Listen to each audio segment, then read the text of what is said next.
Okay, everybody. Wow. Wow. It's going to be the utmost, in the most gentle way, powerful stuff today. And you'll know what I mean as soon as you hear my guest speak her angelic voice. Oh my gosh, thank you, Ma. Yeah. So, welcome to Powerful Stuff. We have my soul sister, Sarah DeWarren. Also known as Gritney. Also known as Gritney, her alter ego, which we'll get into in a little bit. But Sarah and I have a very unique and special relationship, which is that we both have the same ex-boyfriend who actually cheated on us both. Pew, pew, pew. And we're going to get into the whole story, but I think that the theme of this powerful stuff is really us getting to share how we've been friends since like 2015. We've had a really good run, and I feel like our friendship keeps getting stronger. It really does keep getting stronger. And I feel like, how cool that we both took something that was so painful for both of us in our own relationship with he who will not be named. And it's brought us full circle. I mean, we'll get into all of it, but we've done a marathon together. We've traveled the world together, doing our own self-organized music tour. We're releasing a song together this week called Alchemy, which is literally alchemizing pain into something gold. And Sarah herself, like, I've gotten to see your whole music career flourish and grow from our so far sounds days to now being a full-time musician, traveling the world, singing at festivals, DJing up a storm. Oh, I mean, it all started with our European tour and our So Far Sounds shows in Kongsvinger. Kongsvinger is in Norway, in case you guys were wondering. Oh, yeah. I got the country wrong. I said Sweden. Oh, well, yes. Yeah. One of the Nordics. One of the Nordics. But yes. And we saw we didn't see the Northern Lights, but we saw the Midnight Sun in Norway as well. We did. In the Lofoten Islands. We've been on so many adventures together. We've seen so many parts of the world. We've explored our internal worlds as well as our external worlds together. And that's a beautiful thing too, now that I'm living in LA, which is another full circle thing of like we were living in England together, which we'll get into the whole timeline because I know you guys are at the edge of your seat. And now that I'm living in LA, it's like you came to visit me and brought me my first animal spirit deck as a thank you for hosting. And then you've started coming back and forming relationships with producers and building a music career out here too. And now are about to make the big move yourself. I know, it's crazy. I mean, from the outside, it might look like I'm following you here. And maybe that is what's happening. I don't hate it. I wasn't ready to tell you yet, but I think a massive part of me coming to LA is the fact that you're here. And it was the reason I came in the first place. And I didn't know anyone in the music industry. I just knew you. And I felt very drawn to this place for not just for career reasons, but also because you spoke so highly of LA and, you know, you've done so much self-growth here. And I think the people in LA are very introspective, and everyone has a great attitude toward improving themselves. And when I first came here, I was really thrown into that through you because of your amazing community, and I'm so grateful for that. Aww. And I really feel like a huge part of my growth journey has been a reflection of our friendship and how our friendship started from, as you said, like quite a painful place. I mean, a very painful place. Like so painful. Like so painful. Like literally, it took me probably 10 years to heal from the trauma. Right. And both of us have written so many songs about our relationship with that guy. It's crazy. So and many. the heartache from it. So many. And we know each other's songs about it now. Oh my God. I know your whole catalog. I know yours. And the beautiful thing too is, and we'll get to all of it, but is that Sarah and I literally performed our song that we wrote together at my wedding with my husband. And I'm like, what a cool full circle moment. And I always joke, but not really, because I'm serious, that like we were each other's blueprint of what a healthy relationship looks like. Yeah. And a healthy long distance relationship. And a healthy friendship as well. So one of the main things, one of the main traumas I have from that romantic relationship I had at school was what it did to my friendships, because it got in between a lot of my female friendships. And I had to relearn how to trust my female friends again. Yeah. And that was really difficult. And it's something I still struggle with a little bit, but I think I've come a long way with it. But I actually think the deeper trauma for me from that relationship was what it did to my female friendships and how it made me see women as competition, Right. as opposed to sisters. Yes. Because of all the dynamics. Just for a little background, there was this ex-boyfriend who we have been referring to would be involved with other girls in my school, and there was a lot of sneaking around and me not really knowing who he was involved with. Sometimes they were my friends, sometimes They were at a boarding school in England. it was a boarding school, so you couldn't escape from what was going on. It was very like insular. Yeah, and so it just really tore apart my friendships, and Lots obviously of distrust. a lot of distrust. Yeah, and so I just became very like self-sufficient and a lone wolf Yeah. And until I met you. oh my gosh, what? This is really just a podcast professing our love for each other. Honestly, before we get into our 3 breaths and before we forget you guys, I will say that like our friendship is so close that at some points people thought we were dating. They did. Yeah. People are like, you're either sisters, you're friends, or you're dating. Yeah, We're not because sure. we post all these photos like laughing together, like walking, holding hands through the streets of Athens and Greece.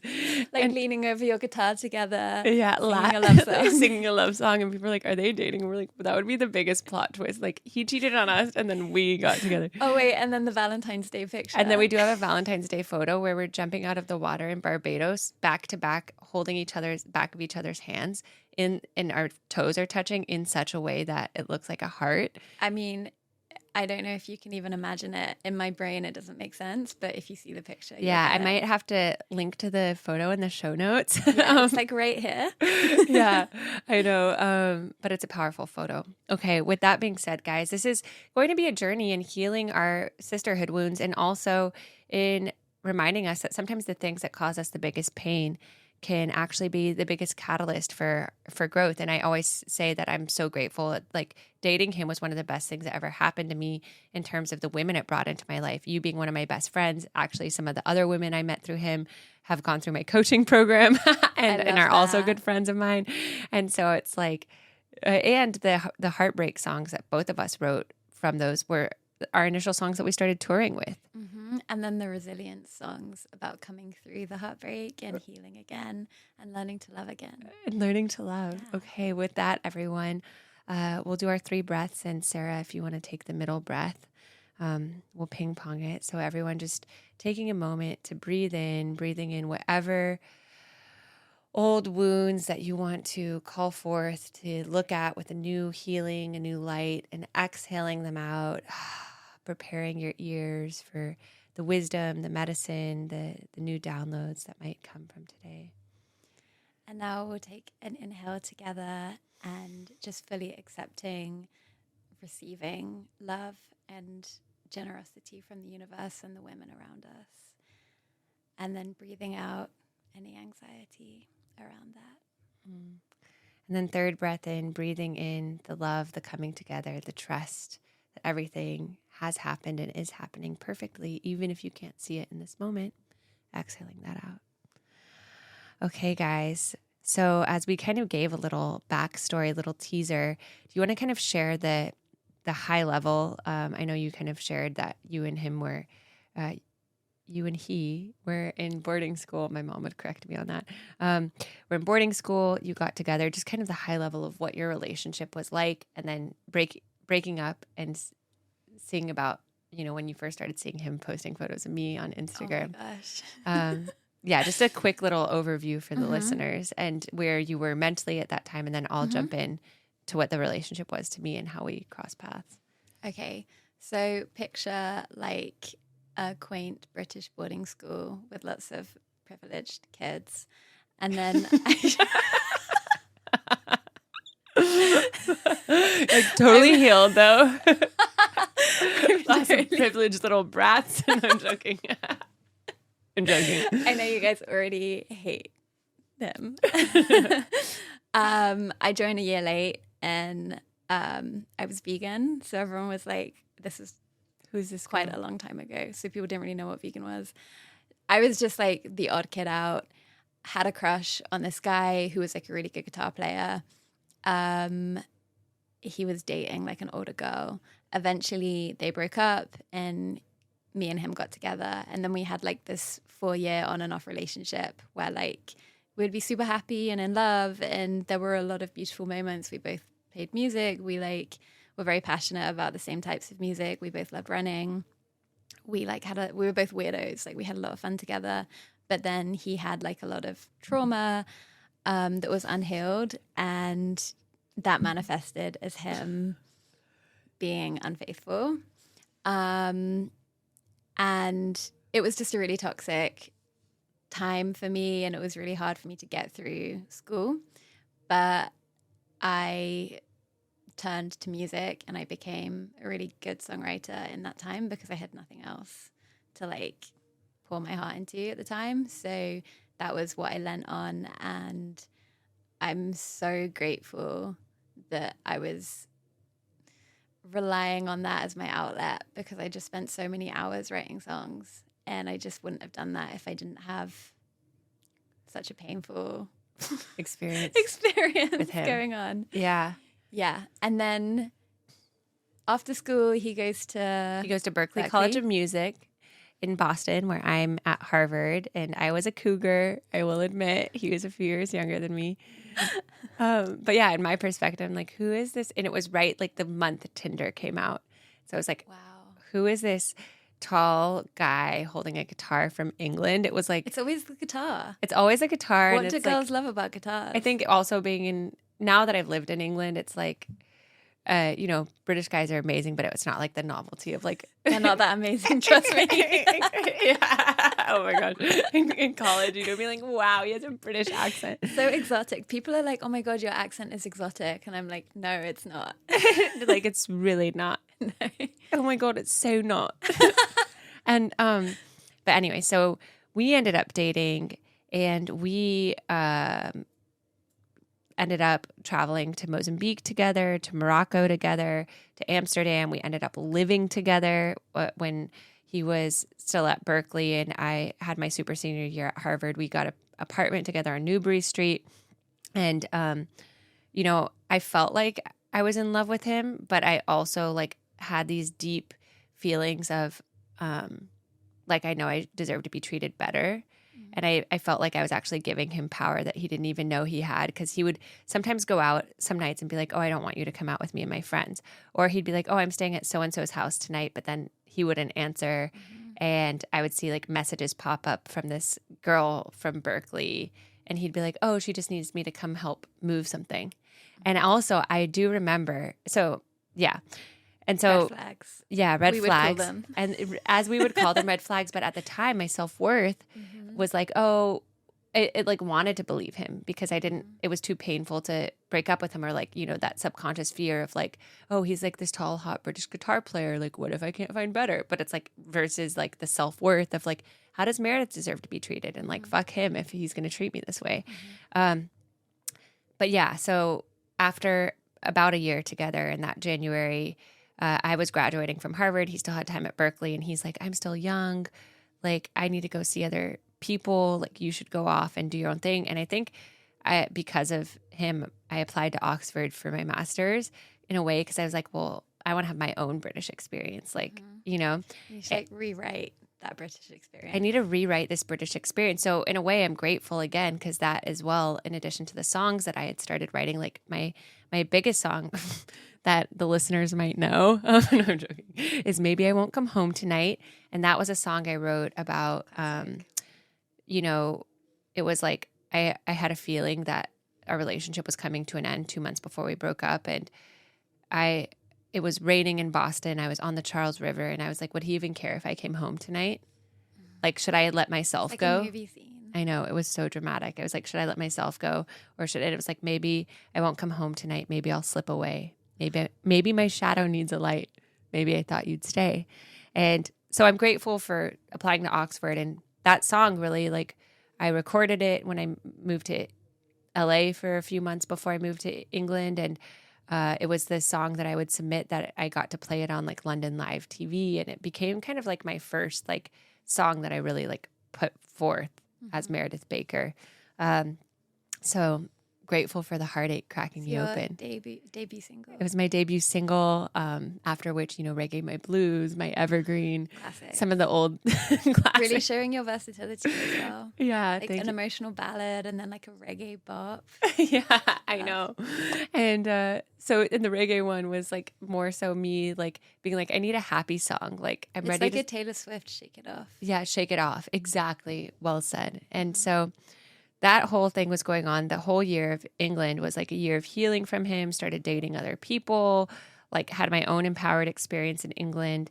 And then I met a few of his friends in England that I had known through him, this girl, Lucy. And But we were not doing names.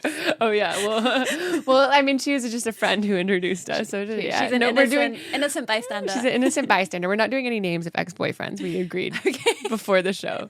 but we'll throw our friends under the bus. Yeah. Well, Lucy, I was going to give her accolades. Okay. Yeah, for introducing because she brought us together. together. Exactly. So. And I did the Iceland Marathon with Lucy, and she hosted me the night I did the London Marathon. So I have nothing but good things to say about Lucy, another grateful person that we're introduced to. But yeah, anyway, so it had been a year. I had done Oxford, and I had gotten to know Lucy through. It's like the don't think of an elephant. through said person. Yeah. And she was like, I know this might be a little strange, but I think you should meet Sarah De Warren because she's his other ex. You both are vegans, brunette songwriters. And I had runners, and I had seen photos of Sarah. And I'd seen photos of you. Yeah. And I'd heard all about you from everyone. Yeah. I was about to say his name again. He who shall not be named, new girlfriend. I was like, she's like the upgrade of me. This doesn't feel good. She's like the better, more beautiful, more successful, more outgoing. I didn't know anything about you, but this is what we do in our head, right? Right. I was like, she's just like the 2.0 of who I am. And although I was like, I don't care, I'm doing my own thing, I'm living my separate life now. There's always that like the new girlfriend thing. Mm-hmm. And I think we are almost taught to be like the girls. Competitive. Yeah, we compare each other. Yeah. And then versus like, what is the guy doing wrong? They get cut all the slack. Yeah. Why is it about the girls? And I actually really hate this in movies and stuff when like it's the two women fighting and I'm like, you do realize that the guy's being the dick. Neither of you have done anything wrong. He's the problem. Retweet. He's like, I'm the problem. It's me. Yes. But he doesn't say that. He's like, you guys compete, duel it out. Exactly. But it is funny too, because, I had seen photos of would like have the, oh my God. said guy would have this weird thing of like bringing up like other girls that he found attractive or ex-girlfriends. I don't know, maybe in a way to like make me jealous Red flag. or make me feel insecure. 7,020. Yeah, make me feel insecure, whatever. And he would show me like, oh, this is Sarah, like my ex. And I would be like, oh, like imagine if you come home and your boyfriend is like watching a YouTube video of his ex-girlfriend. It doesn't make you feel good. No. And so I just had these funny feelings. And I remember one night, 4 months into dating, he used to always say goodnight to me. And he's like, oh, I'm going to a Bryanston dinner tonight. And I was like, oh, and it made me feel a little uneasy because I was like, what if he sees his ex there? Or like, I don't know if she's going there. And I was in Nashville at the time and he was in England and it was 4 months into being official. And he didn't text me goodnight that night. And I just had this weird You just knew. feeling. I just knew. And then, but I tried to like assume the best, like how was last night. And then a few months later, like we were both working on our computers and he went to the bathroom and like he was on Facebook and a message popped up from you or something. Like, I don't know. It was just like in the scroll of messages. And I was like, I wasn't like trying to snoop around, but I just like noticed it. But also when you have that gut feeling, I think it's usually right. And also if it's there and you investigate, I actually don't think that's a bad thing, because if you're reassured that nothing's going on, then fine. Yeah. Done. But if you find something, yeah, then it's like my intuition was right. Yeah, and it said something about like getting a room or like, and I was just like, but then I didn't want like, yeah. I was like paralyzed and I almost didn't want to ask. Like the fear was so strong that my worst fear was true, that I like never brought it up. And then when the night you and I met, and I love that you did this. Do you want to share?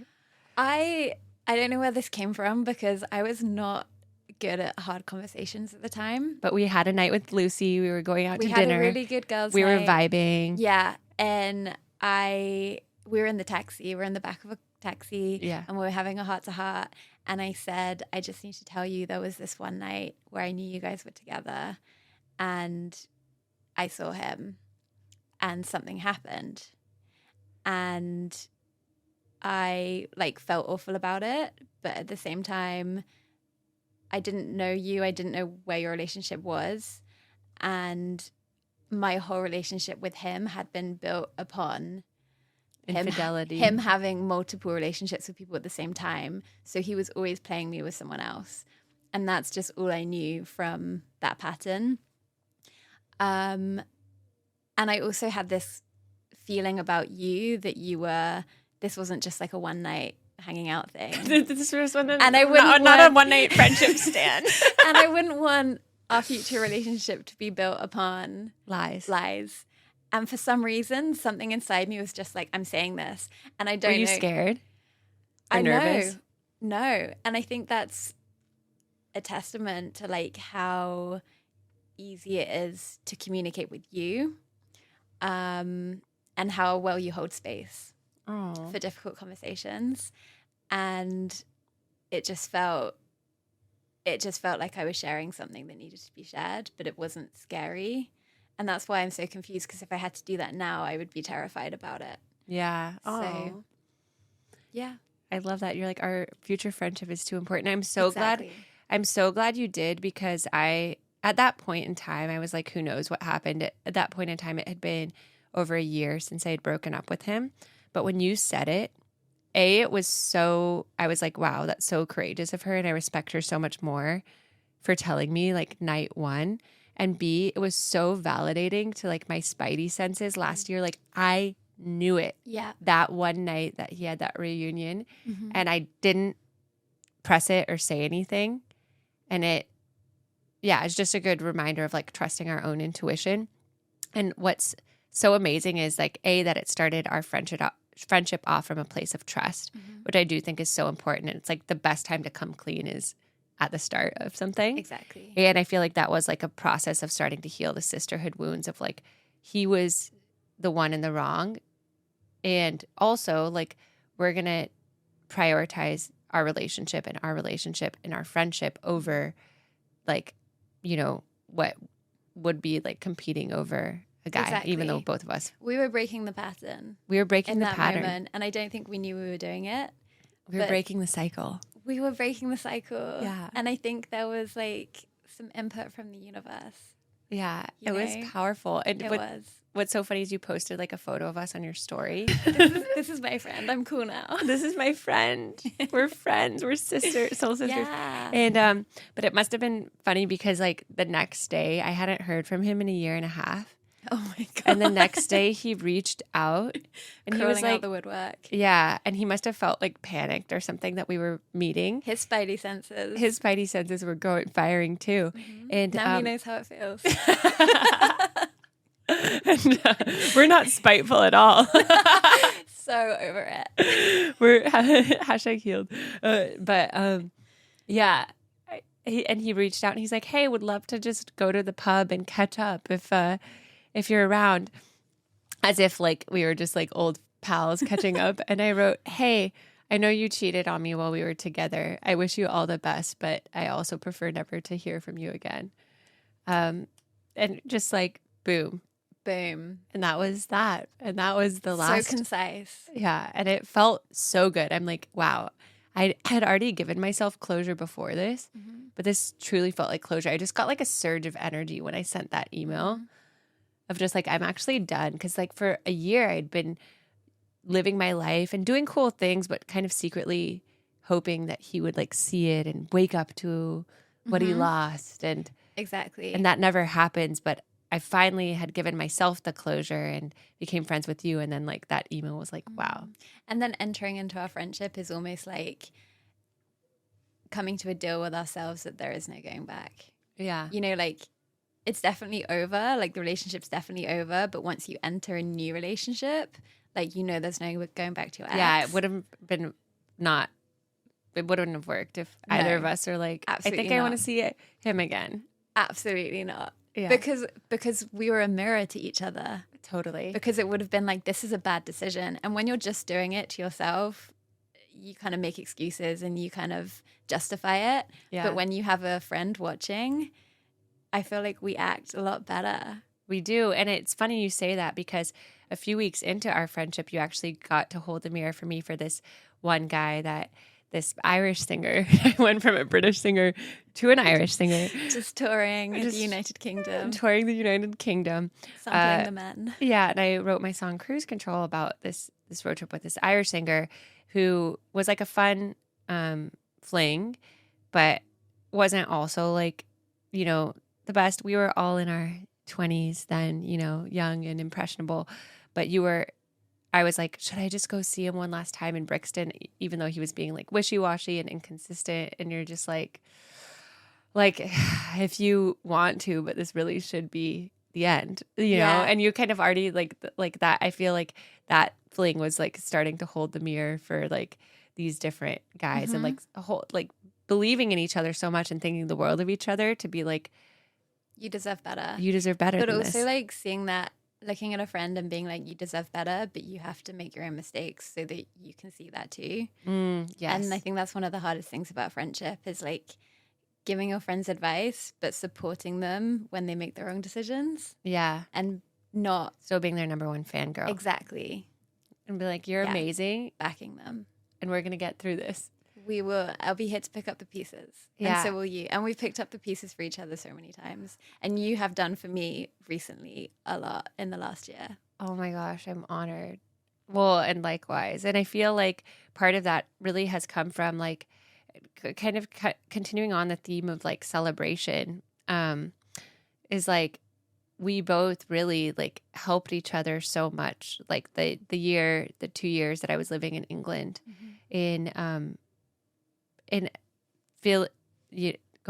continuing to carry on the theme of celebration. Like you helped me like record my own vocals and like I saw you planned your own European tour and I'm like, what if it's so inspired by that? Like what if we did you did it UK tour. Yeah. You did a UK tour, which your dad came along for, which I love. When I say UK tour, I was like playing little open mic nights in random towns in England and my dad bless my dad. He drove me to the complete middle of nowhere in Wales and then Oxford and then Manchester. And my dad's like an acts of service. Love language. It was so sweet though. Yeah. And you came for a couple Oxford. of I came for shows. Oxford and Camden. Yeah. And I mean, it was really fun and it technically was a UK tour, but it was really like stitched together. It was like a patchwork UK tour. No, but I found that so inspiring and I really related to that because I feel like you and I are both go-getters in that way. Like we don't just wait for opportunities or apply for opportunities and hope they come.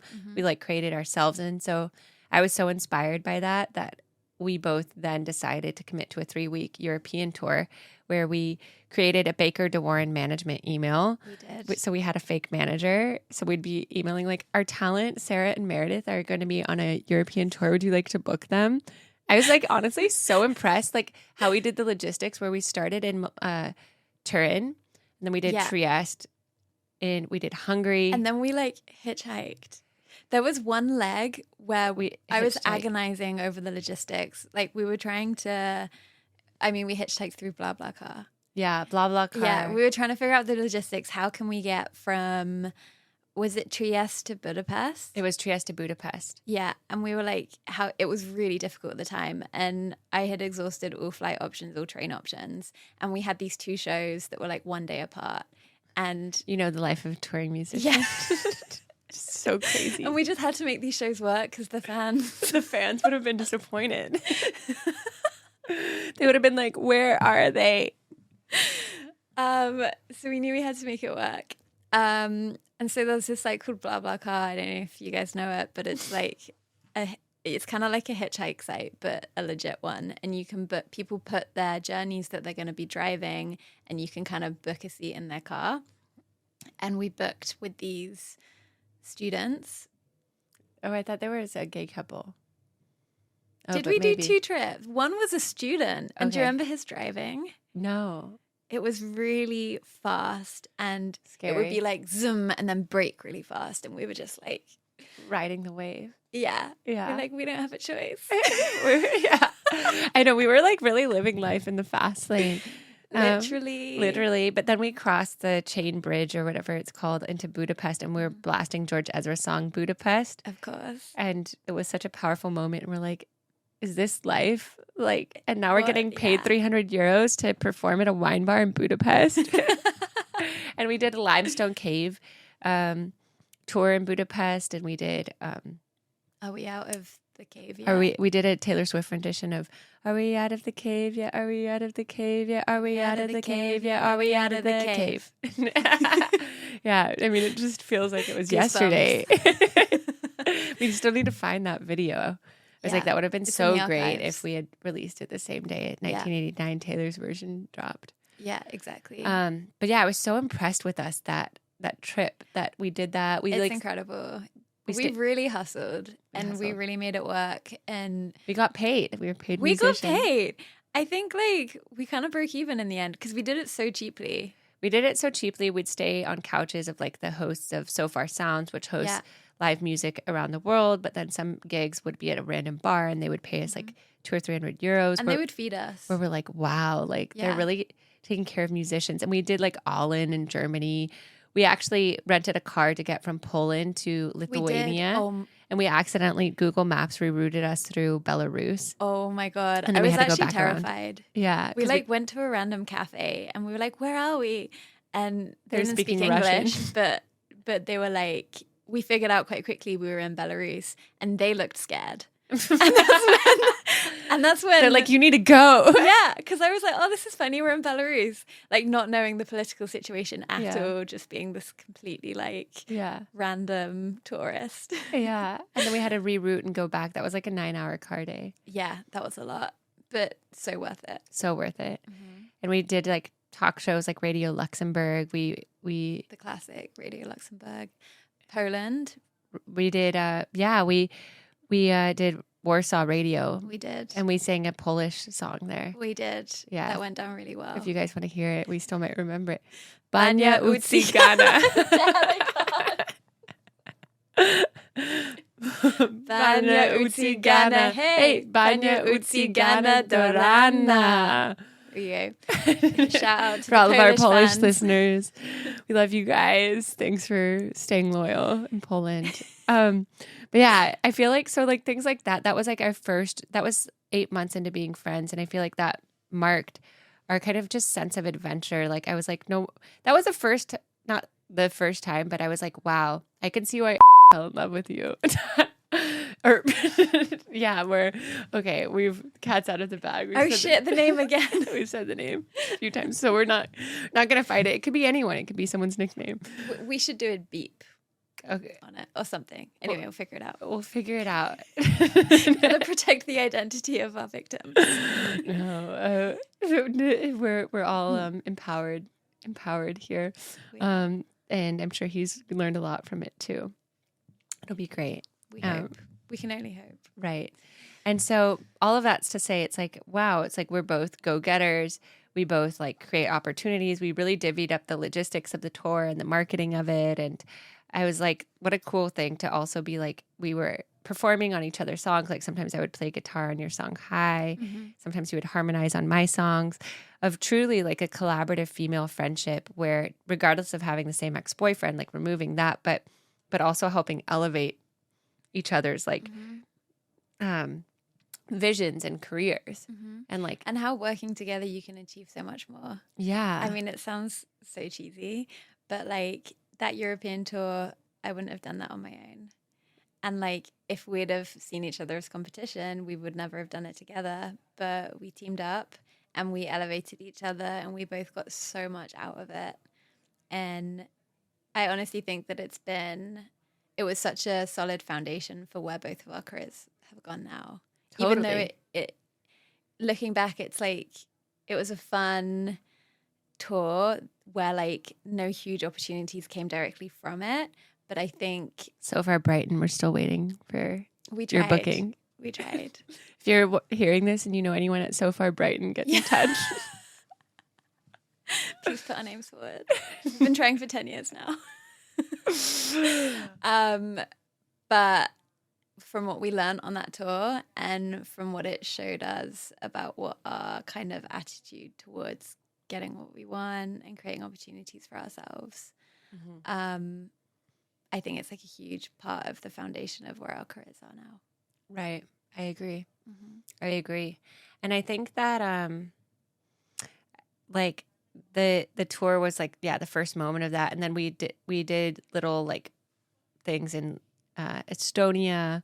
We did traveling in Norway and in Prague, and like we planned so many little trips together that year. And then doing the marathon, I think the Dublin Marathon was another. I feel like you helped elevate my music and like doing the tour and like learning so much from you and how you like hustled in music.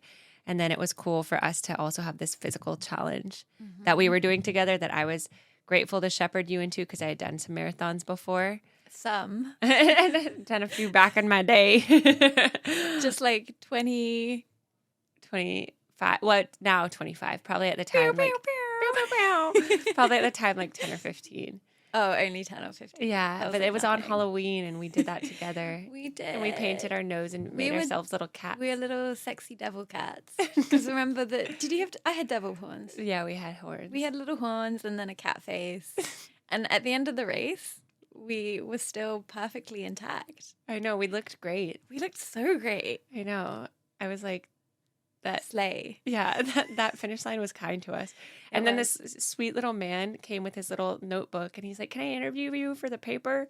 For like my local like your accent. Yeah, I don't know. That wasn't even Irish. But and so we were like, sure, and we just thought it was like, I don't know, some passion project of his. And so we were just being cheeky and we're like, yeah. He's like, "So why'd you run this marathon?" And we're like, "We ran it as a testament to our friendship." And then we're like, if we can survive our ex, we can survive a marathon. Yeah, if we can survive, like girls run marathon because of same ex-boyfriend. If we can survive him, we can survive anything. Yeah. It's funny because we have the same ex. Yeah. And anyway, so then we just thought nothing of it. And a few weeks later, you get a text from your friend. Yeah, my friend in England. So bearing in mind this was in Ireland, my friend in a small town in England sends me a picture of this newspaper, which is the Irish Daily Mail. And it's got our picture, literally the whole size of the page. We're like a 2-page spread. Yeah. And the Irish Daily Mail. And it's like, girls run marathon as testament to friendship. It's funny because we have the same ex. And then it's like the subline, if we can survive him, we can survive anything. And it was pretty funny. But the cool thing about it too is like that was like the like such a capstone moment of like a visceral thing of like overcoming a hardship together. Like both of us obviously had our own pains and heartbreaks and traumas and insecurities from our relationship with that guy. And like on our own that I see now was a product of me not loving myself enough that I stayed with someone like that. We can't blame him for everything. We can't. It's nice to try. Yeah, we can't blame him for everything. But when I look back, I take radical ownership, as I know you do, of like, it says more about the love I had for myself that I stayed in something like that. That we had chosen that relationship. Yeah, versus like what he did. And we were also all very, very young at the time. We were all super young. Yeah. And I think there has to be an element of grace given to everyone. As they go through their... Yeah. adolescents and react to their own traumas in their own life in certain ways. And so I honestly do have nothing but love for him. Same. And I'm so, so grateful. Actually, and it sounds like maybe we're being a bit sarcastic, but we genuinely do. It's just like such a defining story for like our healing journeys. So it's good to talk about it, to give context to our friendship. And it's funny. And it is funny. But the best part too is that after after that brought us together, I feel like you've also given me so much grace of seeing me at my worst through other guys that I've dated too. Mm-hmm. Like the Danish guy. So then I left England and I was coming back to LA and I stopped over in Barbados where Sarah's family has a house. This was after the LA Marathon or the Dublin Marathon. And I was in like the sewers emotionally because like I had really liked this Danish guy and it didn't work out. And again, another thing of Meredith taking radical ownership of the love that I was allowing and tolerating and believed I could access. But then you had so much grace with me because I came on your family vacation and I was kind of like being a Debbie Downer. I mean, and I look back at it now and I'm like, wow, I'm so grateful to Sarah and your parents saw me that way. And you guys had opened your home to me. And so I was like, how great of our friendship, how solid is our foundation, how solid our foundation was for you to hold me with grace when I wasn't being great to you or your family. Well, it's not that you weren't being great. It's, you were going through something. And I think in life, we have to remember, like, you don't know what people are going through and you can't always fix it. I think you just have to allow them to process whatever they're going through. And then when they're ready to find a solution or they're ready to talk about it, then you've got to be there ready for them. And I think that was a really good learning experience for everyone on that trip because my parents are very solution driven. Yeah. Like, you can't just mope around. If there's something wrong, we're going to find a solution and fix it now. Yeah. And they will rapid fire solutions at me until we find one. And I love your parents. Yeah, they're amazing. They are. They both are part of a ukulele troupe in England. They are incredible people. I am so happy to be their daughter. But I think that week was a really great experience for all of us. There was the day on the boat when you needed your space, and I think I spoke to my parents and they were like, "Is Meredith okay?" And I was like, "Let's just like enjoy our boat trip. Meredith's gonna have a moment." I think you were like thinking. You were sat on the deck and you were looking at the ocean. Yeah. Oh my gosh, so processing. dramatic. And we gave you the space. And then at the end of the day, I think me and you like had a heart to heart, and we watched the sun go down, and we did a little meditation, release, and a closing ceremony, which we would now call it. But I think at the time we called it like letting go. But yeah, now we'd call it a closing ceremony. Yeah. And honestly, like, your energy the next day it shifted. I could really sense that you had processed everything. And for me, I want to be able to give friends a space to feel safe to process their feelings, because you can't just, and you shouldn't just snap out of like heavy emotions when you're feeling them. Right. Or feel a pressure of like, oh my gosh, I have to perform or put on a good face for somebody because they're going to, what if they don't think I'm the positive person that everybody thinks that I am or something? And I really appreciated that because I think for me, I am like overall an optimistic and energetic person that it's really hard and vulnerable when I am going through something that I feel like I can't just shake off. It feels like I'm like a monster, or like in the past. Now I have more grace and acceptance and self-compassion, but like that I felt like I was like this monster, like taking down this whole energy, and I didn't know how to like be in front of you guys when I couldn't shake it off, and by trying to pretend it like made it worse. Yeah. And I felt like this guilt around the heaviness I was bringing to your family, but afterward I was just like, wow, how much like grace and acceptance to like see me at my worst and still hold me with like kindness and care. And I felt so grateful to your family for that, and eventually got over that guy as well. Yeah, which we're very happy about. We're so happy. Yeah. And I think you always knew that you deserved better. But I think it's just a process of like making that process shorter and shorter each time. Right. You latch onto someone who we're kind of like intoxicated by the chase, or like there's something unhealed in us that we see in them. And we know that it's not like the soulmate that we're looking for. Right. But we're just trying to like fix something in us. Right. Or we're trying to get that validation that we didn't have from something else in our life. And, you know, these guys are sent our way. They're little exercises from the universe. And each time we get better and better at completing the challenge. Right. It's so true. It's like an exercise in self-worth and self-trust. And I think in meeting Spencer, my husband, Ooh, shout out Spencer. Shout out Spagos. Send it. Send it. Oh my God. I love that you would say that. But, you know, I really do think like girlfriends like you, like that, those kind of friendships, it's like any romantic relationship we have should match like the care, the intention, the respect, the integrity that's in our friendships, because you're just as intimate with your romantic partner, and then have the whole other level of physical intimacy that if they're not treating you as well as your friends, then what are you doing here? Because then it's like you're not valuing yourself or seeing yourself in the way that you're also holding yourself with your friendships. And so it was such a good, healthy friendship to have, to like communicate, to inspire each other, to hold each other with grace through hard emotions.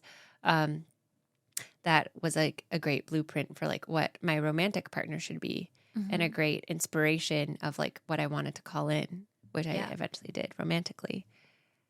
And last year with you and transitioning into singlehood.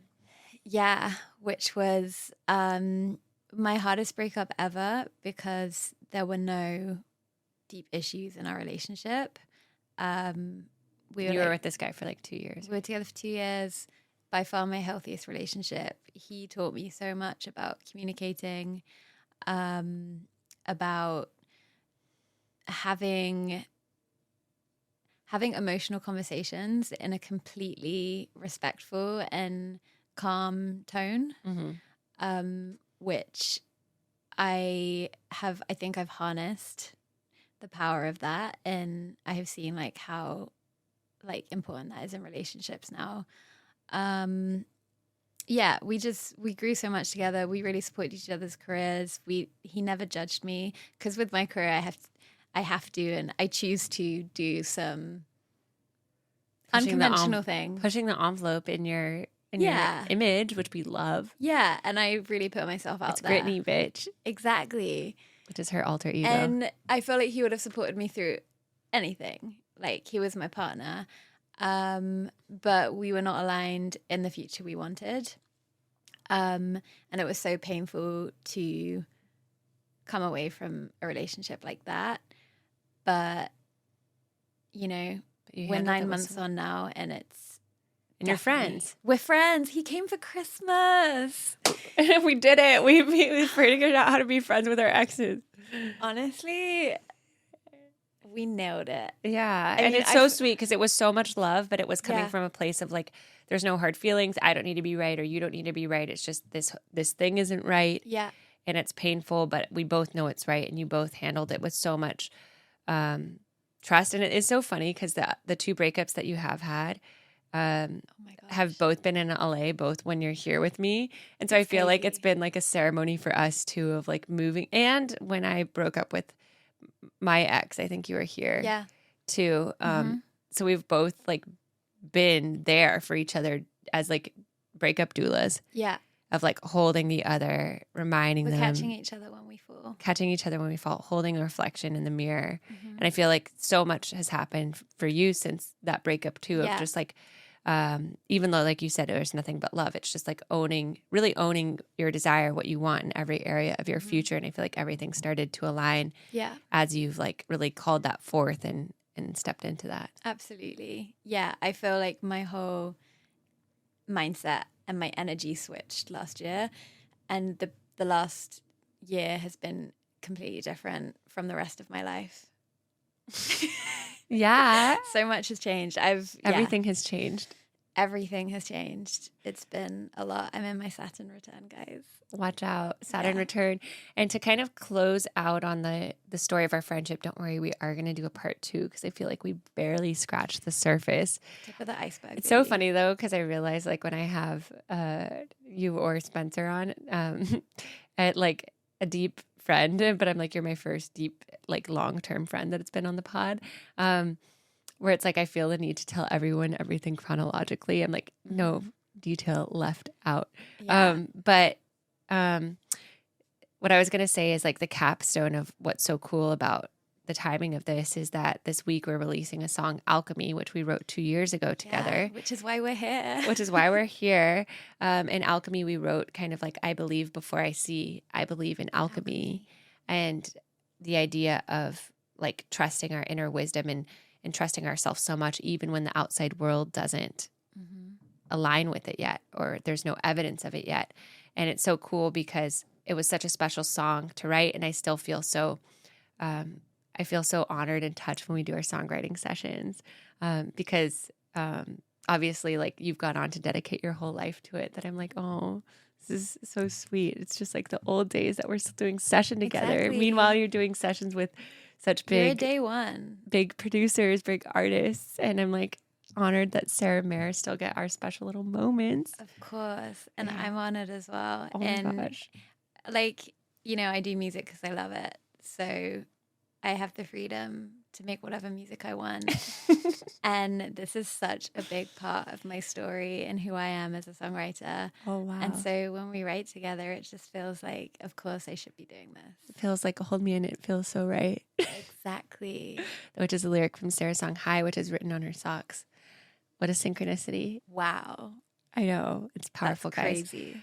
But yeah, to like close a loop on that, it's like Alchemy is so cool because not only did we write it together 2 years ago, but then I was like telling her last year, I really, really feel a good feeling about this song. I would love for it to be produced. And she was like, say no more. And she got it produced by an amazing producer and presented it at our wedding. And there was a moment at our wedding night.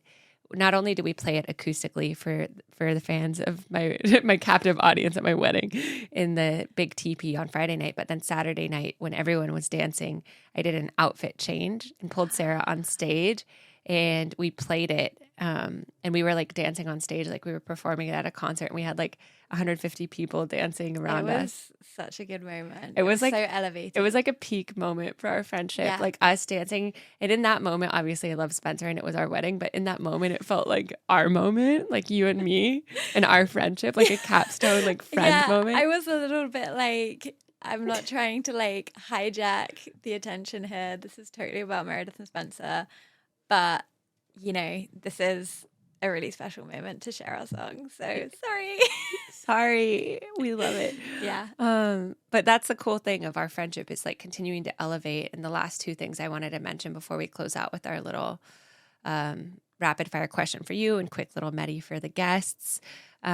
Keeping you guys running on a tight ship with lots of powerful stuff is that I really appreciate too this last year. I feel like as we express things to each other, we're really good at listening as well. Like, you know, like in you making the song Alchemy for me, and then I have like, you've fully shown up for me. Like we're there till the end of my wedding night because you knew that was important to me. And same with my bachelorette. Like when I think of friends who show up, like you were there till the end, like without me needing to say it. Or then I had expressed a vulnerability to you of like, oh, I feel like some friends, I'm opening my whole world to them and then they never invite me to anything. And it feels one-sided. And yeah, and I was just kind of expressing that to you as a processing of it, not to say like, Sarah, you should do the same. But I really appreciated how you like a few days later must have like reflected on it. Yeah, but I've been reflecting on it for a long time because it's kind of subconsciously been there where I'm like, I'm so aware like how many friends I've made through you and how much you've opened your world to me. And it's been there, and I'm not good at bringing people together, but I know that it's something that I want to get better at. And I also think that like I have so many incredible female friends that you would love and who would love you. And I just really want to I know it's important to you, and it's also important to me. Oh my gosh.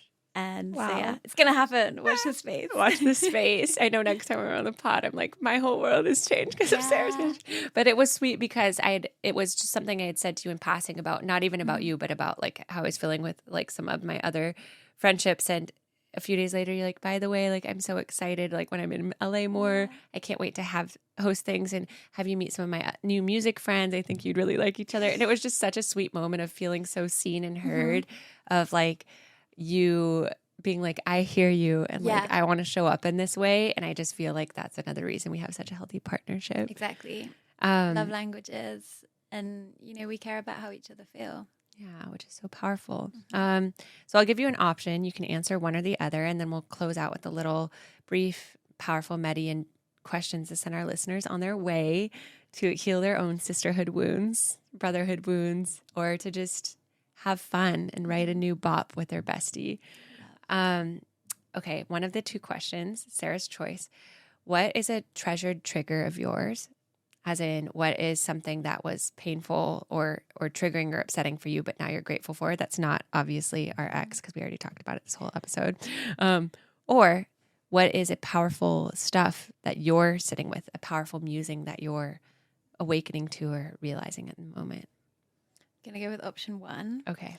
Touched on this a little bit earlier, but I think relationships with other women who are successful, powerful, crushing it.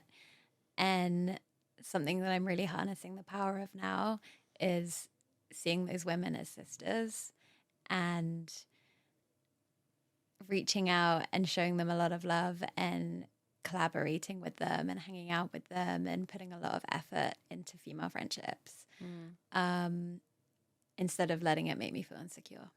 I love that. And isn't it so funny? Like as soon as you reach out or like set someone that you're feeling comparison around, like just celebrating them, it like instantly diffuses any wall. Completely.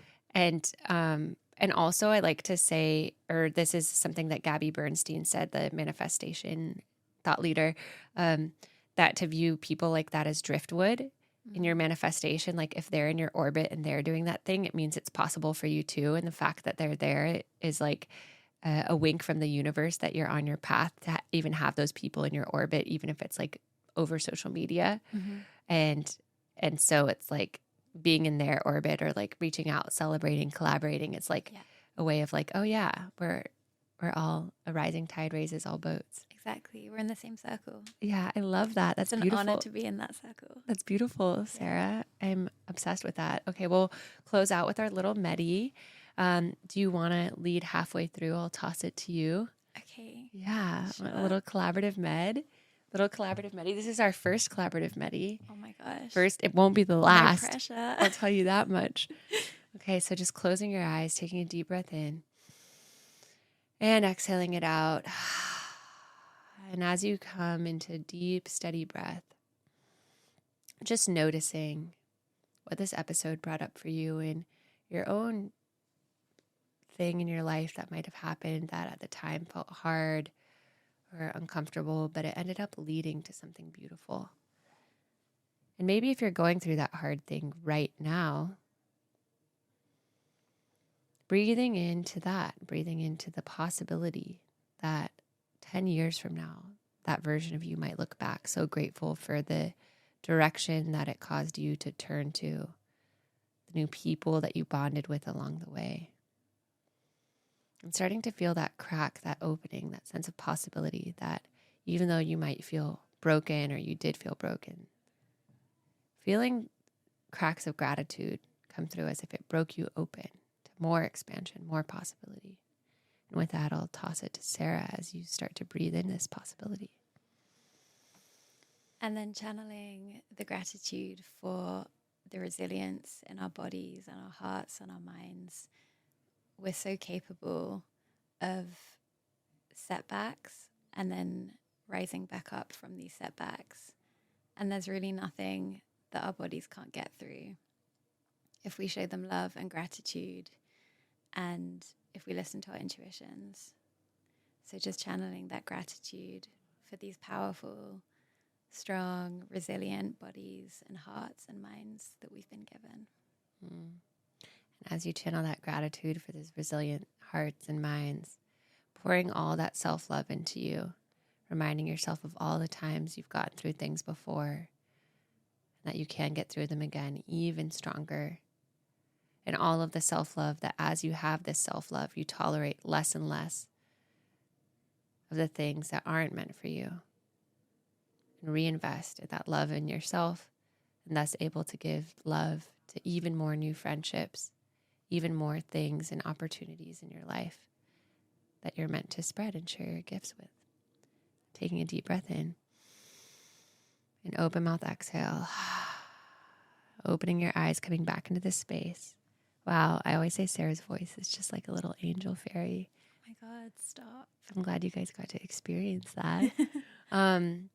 And then to close out, a few questions for our listeners. So one would be, maybe who is someone that you maybe have compared yourself to, or you haven't, maybe something happened to both of you, whether it's an ex or like an opportunity one of you got than the other. And how could you replace that comparison or competition with celebration of that person? What could you celebrate about them and what it's awakened in you? I love that.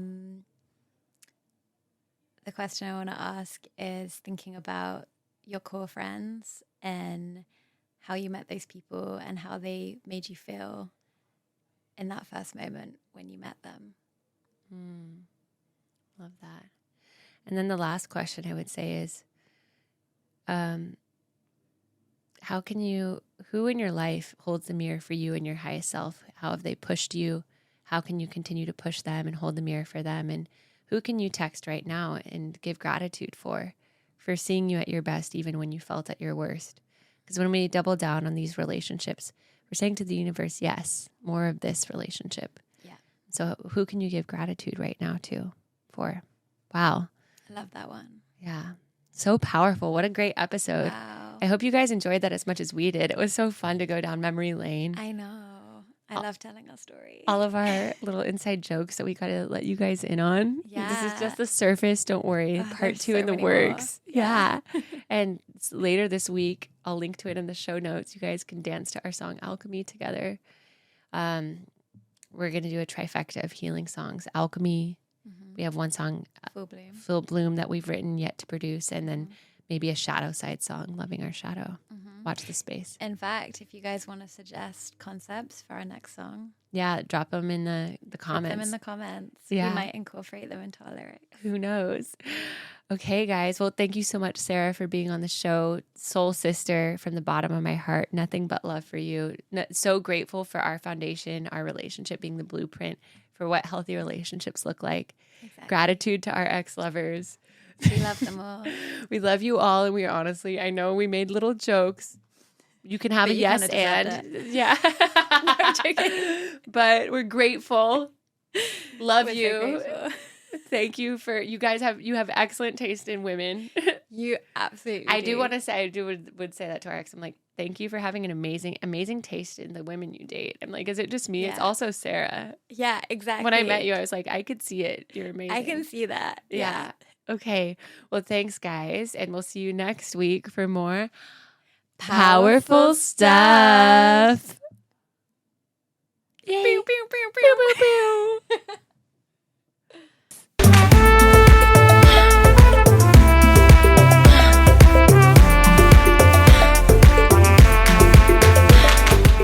Thank you for listening to the Powerful Stuff podcast. We're your hosts, Meredith Baker and Eileen Leguiu. We hope that you learned some powerful stuff that you can take away and implement into your own life. And if you do, we would love it if you rate, review, and subscribe to our podcast, Powerful Stuff. And if something deeply resonates with you and you share it on social media, tag us. We would love to hear from you. And we will also see you next week for some more powerful stuff.